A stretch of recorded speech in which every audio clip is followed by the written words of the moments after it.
ಕೇಂದ್ರ ಗೃಹ ಸಚಿವ ಅಮಿತ್ ಶಾ ಅವರು ಜುಲೈ 17ರಿಂದ 19ರವರೆಗೆ ಪಶ್ಚಿಮ ಬಂಗಾಳ ಪ್ರವಾಸ ಕೈಗೊಂಡಿದ್ದಾರೆ. ಮೇ ತಿಂಗಳ ವಿಧಾನಸಭೆ ಚುನಾವಣೆಯ ಬಳಿಕ ಬಿಜೆಪಿ ಸರ್ಕಾರ ಅಧಿಕಾರಕ್ಕೆ ಬಂದ ನಂತರ ಅವರ ಮೊದಲ ರಾಜ್ಯ ಪ್ರವಾಸ ಇದಾಗಿದೆ.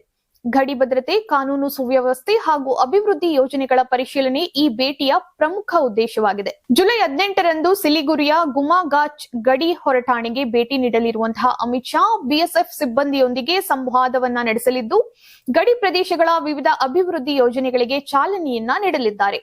ಪಶ್ಚಿಮ ಬಂಗಾಳ ಸರ್ಕಾರ ಆಡಳಿತದಲ್ಲಿ ಪಾರದರ್ಶಕತೆ ಮತ್ತು ಕಾರ್ಯಕ್ಷಮತೆ ಹೆಚ್ಚಿಸುವ ಉದ್ದೇಶದಿಂದ ಹೊಸ ವರ್ಗಾವಣೆ ನೀತಿಯನ್ನ ಜಾರಿಗೆ ತಂದಿದೆ.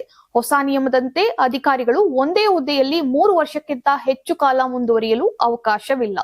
ಕಂದಾಯ ಮತ್ತು ತೆರಿಗೆ ವಿಭಾಗದ ಅಧಿಕಾರಿಗಳಿಗೆ 2 ವರ್ಷಗಳ ಬಳಿಕ ಕಡ್ಡಾಯ ವರ್ಗಾವಣೆಯನ್ನ ಮಾಡಲಾಗುತ್ತದೆ. ಜೊತೆಗೆ ನಿವೃತ್ತಿ ಮುನ್ನ ಕೊನೆಯ 2 ವರ್ಷಗಳನ್ನ ಹೊರತುಪಡಿಸಿ ಅಧಿಕಾರಿಗಳಿಗೆ ತಮ್ಮ ಸ್ವಂತ ಜಿಲ್ಲೆಯಲ್ಲಿ ನೇಮಕಾತಿಗೂ ಅವಕಾಶ ಇರುವುದಿಲ್ಲ.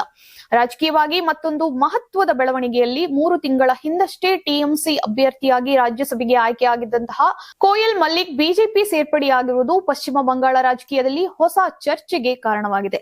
ಅಮಿತ್ ಶಾ ಅವರ ಪ್ರವಾಸ ರಾಜ್ಯ ಸರ್ಕಾರದ ಆಡಳಿತಾತ್ಮಕ ಸುಧಾರಣೆ ಹಾಗೂ ಇತ್ತೀಚಿನ ರಾಜಕೀಯ ಬೆಳವಣಿಗೆಗಳಿಂದ ಪಶ್ಚಿಮ ಬಂಗಾಳದ ರಾಜಕೀಯ ಚಟುವಟಿಕೆಗಳು ಮತ್ತಷ್ಟು ಚುರುಕುಗೊಂಡಿವೆ.